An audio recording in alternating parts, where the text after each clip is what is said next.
नमो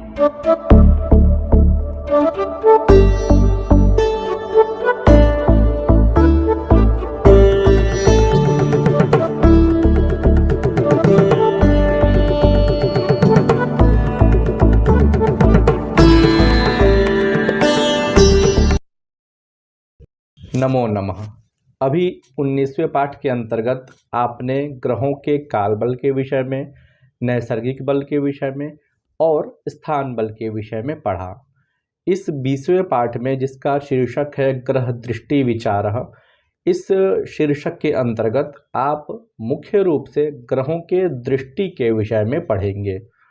ग्रहों का दृष्टि का विचार किस प्रकार से किया जाता है, कौन से ग्रह किस किस स्थान को पूर्ण दृष्टि से देखते हैं, चरण दृष्टि क्या होती है, उसका क्या शुभाशुभत्व फल बताया गया है आगे आने वाले अध्यायों में।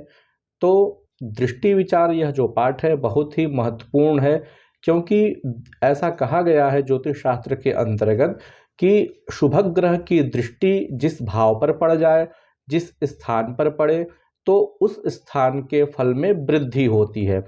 इसके पहले वाले पाठ में भी आपने पढ़ा ही है, यो यो भावः स्वामी दृष्टो युतो वा सौम्यैर्वा स्यात् तस्य तस्यास्ति वृद्धि। तो शुभ ग्रह जिस भाव को देखते हैं, जिस स्थान को देखते हैं अथवा जिस राशि को देखते हैं, उसके फलों में वृद्धि करते हैं। तो दृष्टि विचार ग्रहों का बहुत ही महत्वपूर्ण प्रसंग एक प्रकार से हो जाता है जब हम शुभाशुभ फल कथन कहते हैं। तो 20वें पाठ के अंतर्गत आचार्य वराह मिहिर ने इस दृष्टि विचार के प्रसंग में यह निम्नलिखित श्लोक बताया है। आप यह श्लोक देखें, इसके अन्वय को समझने का प्रयास करें, इसकी संस्कृत व्याख्या देखें और इसके हिंदी भावार्थ को भी आप समझने का प्रयास करें। जैसा कि श्लोक इस प्रकार से है, दशम तृतीये नवपंचमे चतुर्थाष्टमे कलत्रंच पश्यन्ति पादवृद्ध्या फलानि चैवं प्रयच्छन्ति। इसका अन्वय इस प्रकार से है, दशम तृतीये नवपंचमे चतुर्थाष्टमे कलत्रं च पादवृद्ध्या पश्यन्ति फलानि चैवं प्रयच्छन्ति। इसकी व्याख्या आप देखें, दशम तृतीये स्थाने नवपंचमे स्थाने चतुर्थाष्टमे चतुर्थ अष्टम स्थाने कलत्रम सप्तमं स्थानं च पादवृद्ध्या चरण वृद्धि क्रमेण पश्यन्ति अवलोकयन्ति फलानि पूर्वकृतानि च एवं तथा प्रकारेण प्रयच्छन्ति ददति। यह हुई इसकी संस्कृत व्याख्या। इसके हम हिंदी भावार्थ को समझते हैं।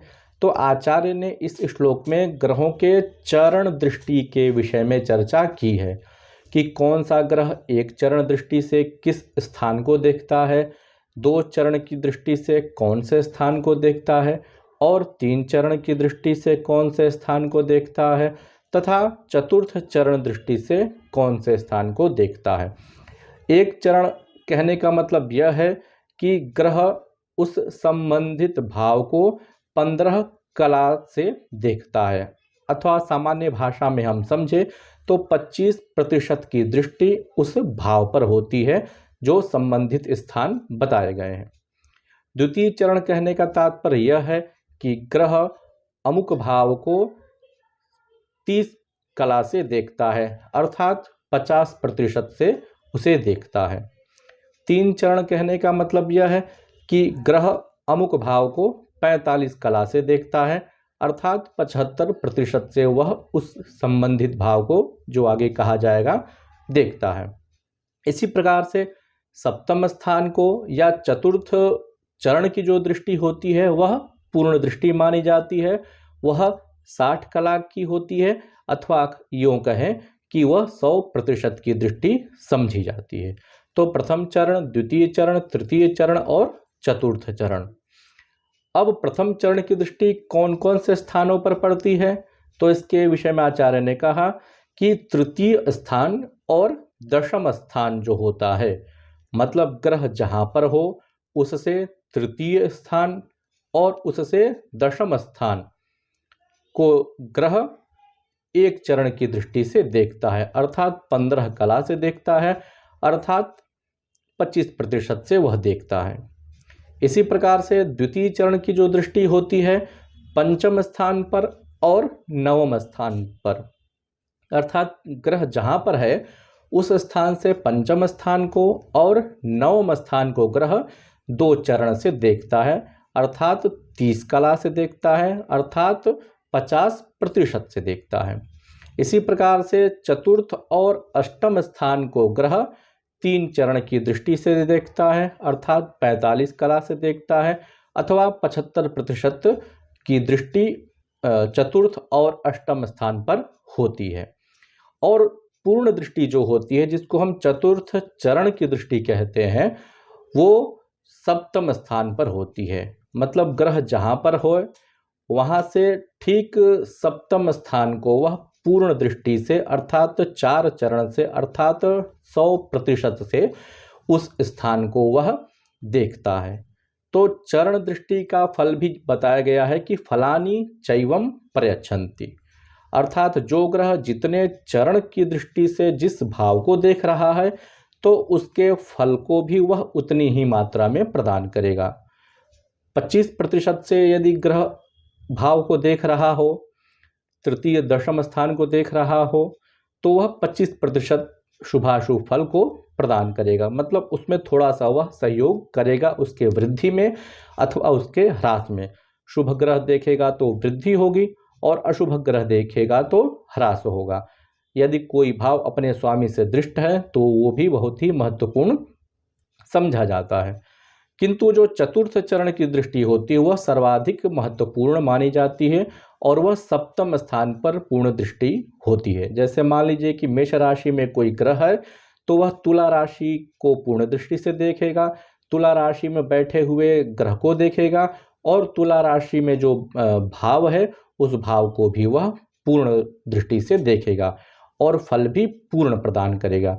तो एक चरण का ग्रह जिस भाव को देखे एक चरण दृष्टि से तो उसके फल को भी वह उतनी ही मात्रा में प्रदान करेगा, अर्थात थोड़ा सा फल देगा। 2 चरण से देखे, पंचम और नवम को देखे तो 50% का फल करेगा जिस भाव को वह देख रहा हो।